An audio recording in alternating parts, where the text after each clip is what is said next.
Giải thích cho lý do vì sao du khách đến Việt Nam tự nhiên có xu hướng giảm đi suốt 13 tháng liền. Nửa đầu năm nay đã giảm đến 11% so với cùng kỳ năm ngoái. Nhà khảo sát Grant Thornton cho rằng, năm ngoái ngành du lịch làm ăn quá tốt, một phần là do tình hình chính trị tại Thái Lan có xáo trộn, nên du khách chuyển hướng sang điểm đến tương tự là Việt Nam. Một lượng du khách quốc tế lớn từ Nga cũng sụt giảm rất nhanh do đồng rúp Nga mất giá, khiến các tour du lịch ra nước ngoài trở nên đắt đỏ với người Nga. Ngoài ra, từ giữa năm ngoái đến nay, khách Trung Quốc đến Việt Nam cũng giảm mạnh. Du khách từ châu Âu thì bị khủng hoảng kinh tế Hy Lạp chi phối, khiến xu hướng thắt chặt chi tiêu ngày càng lớn dần. Ngoài ra, về mặt chủ quan, chế độ visa của Việt Nam quá eo hẹp so với các nước trong khu vực, cũng làm Việt Nam yếu thế hơn so với các nước khác, nhất là lượng khách đi nghỉ ngắn ngày, nghỉ cuối tuần. Những hạn chế trong kinh phí làm xúc tiến du lịch, hạ tầng và nhân sự cũng là điểm trừ đang gây áp lực cho du lịch trong nước. Chào mừng quý vị đang quay trở lại với chương trình Đồng tiền thông minh với vị khách mời là ông Kenneth Atkinson. Mr. Atkinson, welcome back to our discussion.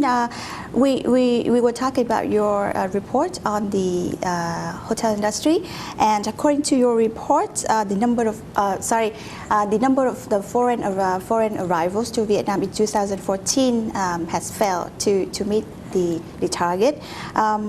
What do you think is the main cause? Is it because it was not a good year for the world economy, or is it because we didn't do good enough to attract foreign visitors? Well, I think the main, as we said earlier, the main impact was really due to the impact of the EC issues and the ruble devaluation, and China accounted for almost 25% of our visitor arrivals. So when that issue arose and there was just a complete drop-off in visitors from China, and it's been very slow to pick up.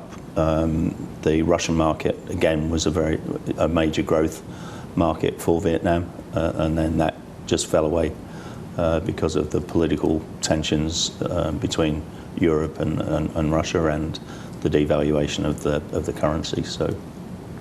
Okay, so as you have mentioned before, Vietnam has a huge potential for the tourism and the hotel industry to grow, but besides the lack of training for the human resources, what do you think that we can do more to help the industry develop, besides, in terms of service, technology, and more encouragement from the government? Well, I think one of the key issues which we've been lobbying for a long time is on the visa issues.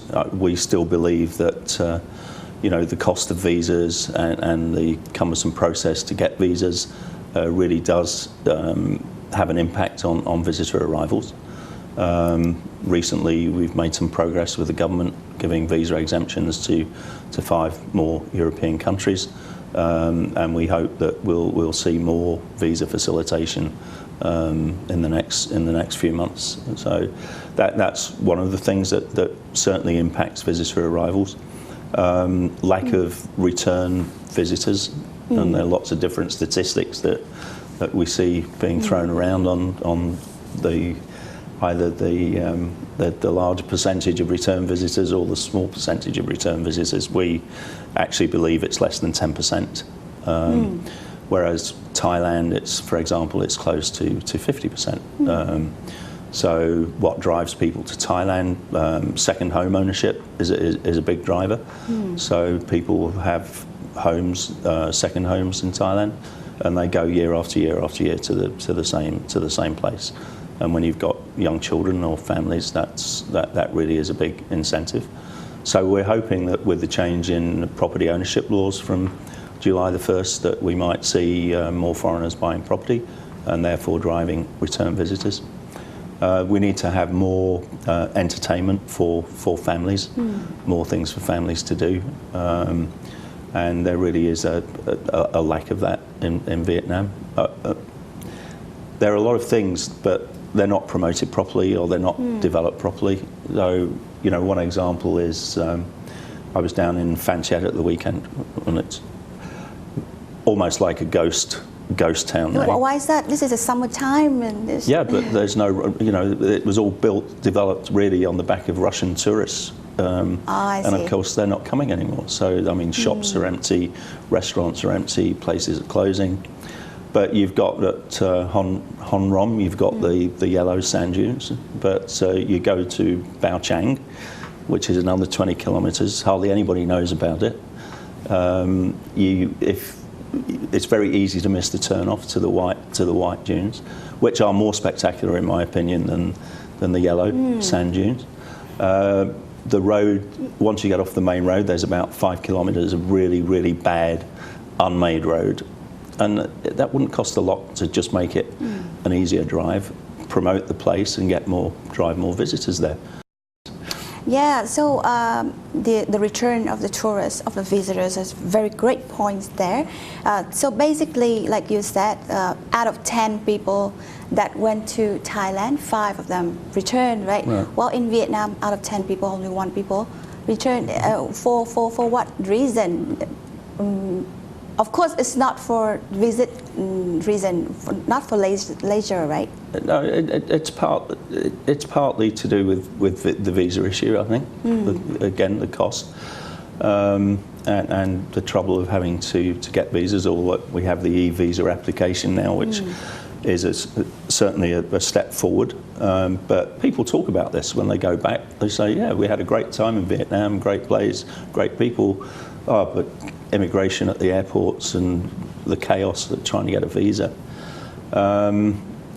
So I think, and then we've had lots of cases, although I think it's getting better, of road taxi drivers ripping tourists off, and, a lot of petty theft taking place in hotels and in the streets. So, and people talk about this, and they, particularly now with media, people put it on Facebook, and all their friends know about it, and that also has an impact. So I think there's certain enablers that the government can put in place to make it easier and more attractive for people to come.